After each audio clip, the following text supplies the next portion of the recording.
Deputy CM के office में तैनात अधिकारी पर हमला हुआ है। रविंद्र शुक्ला की कार पर जानलेवा हमला हुआ है। ब्रजेश पाठक के कार्यालय में तैनात है रविंद्र। हमलावरों ने सरेआम पीटा है, लहूलुहान किया है। गोमती नगर विस्तार में ये वारदात हुई है। रविंद्र के साथ उनकी बेटी भी मौजूद थी। दोनों से बदतमीजी और धमकियां दी गई है। चश्मदीदों ने दादागिरी बताई है। ये पूरी कहानी उन्होंने बताई है। हमलावर खुलेआम धमकियां देते हुए नजर आ रहे थे। ये बड़ी खबर इस वक्त लखनऊ से सामने आ रही है। कहा जा रहा है कि उनकी बेटी भी उनके साथ मौजूद थी और हमलावरों ने बदतमीजी की, सरेआम धमकियां दी हैं। तो ये खबर लखनऊ से, जहां पर डिप्टी सीएम के ऑफिस में तैनात अधिकारी पर हमला हुआ है। रविंद्र शुक्ला की कार पर जानलेवा हमला किया गया।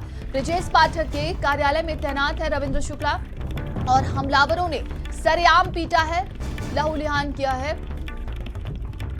और ज्यादा जानकारी के साथ संवाददाता सिमाब हमारे साथ जुड़ गए। सिमाब, क्या कुछ अपडेट है इस पूरे मामले को लेकर? सरेआम धमकियां दी गई है, मारपीट की गई है। देखिए, कल रविंद्र शुक्ला जो है वो अपने परिवार के साथ, अपनी बेटी के साथ जो है वो जा रहे थे और गोमती नगर विस्तार में एक तरह की घटना, कुछ दबंग लोग आए और उनके गाड़ी के आसपास से जो क्रॉस होने लगे तो उसी को लेकर थोड़ी कहा सुनी हुई। उनको गाड़ी से उतार लिया, मारा पीटा, उनको लहूलुहान कर दिया मार मार के। तो उनकी बेटी वहाँ पे मौजूद थी, उसने बीच बचाव किया तो उससे भी अभद्रता की, उसको भी गालियाँ बकी गईं और रविंद्र शुक्ला को गालियाँ दी गईं, धमकियाँ दी गईं। अब गोमती नगर विस्तार ऐसा इलाका और यहाँ पर इस तरह के अराजक तत्वों का डेरा, आप अंदाजा लगा सकते हैं कि लखनऊ के अंदर इस तरह के रईसजादे या ये कहा जाए कि जो अराजक तत्व हैं वो कितना सक्रिय है। वो किसी से दबते ही नहीं है किसी चीज़ को लेकर। उनके सामने ना तो प्रशासन है ना पुलिस है। वो रविंद्र शुक्ला बल्कि बेहद सीधे इंसान है और जो कोई भी ब्रजेश पाठक के यहाँ इलाज के सिलसिले से जाता है उसको एडमिट कराने से लेकर उसकी हर संभव मदद करते हैं। ये बात जग जाहिर है। अब वो व्यक्ति जो कभी किसी से तेज आवाज से बात नहीं करता हो, उसकी पिटाई सरेआम की गई, उसको लहूलुहान कर दिया गया। ब्रजेश पाठक का स्टाफ था।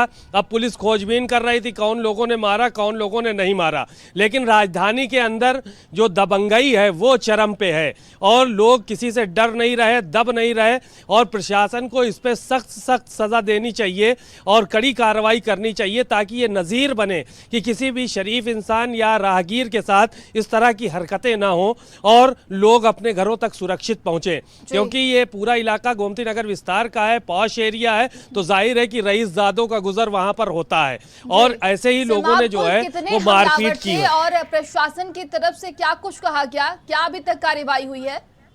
जांच चल रही है।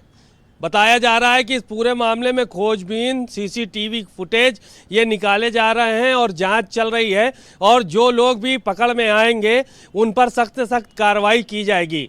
क्योंकि वहाँ पर सुधीर अवस्थी इंस्पेक्टर हैं, वो पूरी तरह से खोजबीन करने में लगे हुए हैं और उनसे बात हुई तो उन्होंने कहा कि किसी भी तरह की कोई अराजकता इस क्षेत्र में बर्दाश्त नहीं की जाएगी और तेज़ी से तलाश जारी है। उन लोगों को दंडित किया जाएगा, उन लोगों पर मुकदमे लिखे जाएंगे, कड़ी से कड़ी कार्रवाई होगी जिन लोगों ने इस तरह की घटना को अंजाम दिया है। और किसी भी राहगीर के साथ, चाहे सामान्य राहगीर हो, उसके साथ इस तरह की घटना नहीं घटित होनी चाहिए।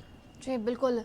और तो देखिए, डिप्टी सीएम के ऑफिस में तैनात अधिकारी पर यह जानलेवा हमला हुआ। ये खबर लखनऊ से सामने आ रही है। हमलावरों ने सरेआम पीटा, बदतमीजी की, उनके साथ उनकी बेटी भी थी और कहा जा रहा है कि खुलेआम धमकियां भी दी गई हैं। ऐसे में प्रशासन अब देखिए इस पूरे मामले की जांच पड़ताल कर रही है और कहा जा रहा है कि जल्दी हमलावरों को पकड़कर उन पर सख्त से सख्त कार्रवाई की जाएगी। लेकिन लखनऊ में इस तरह की वारदात अगर हो रही है तो कई प्रश्न भी उठते हैं और बताया जा रहा है कि हमलावरों ने पहले तो गाड़ी को लेकर विवाद शुरू किया, इसके बाद जमकर मारपीट की है। चलिए आगे बढ़ते हैं।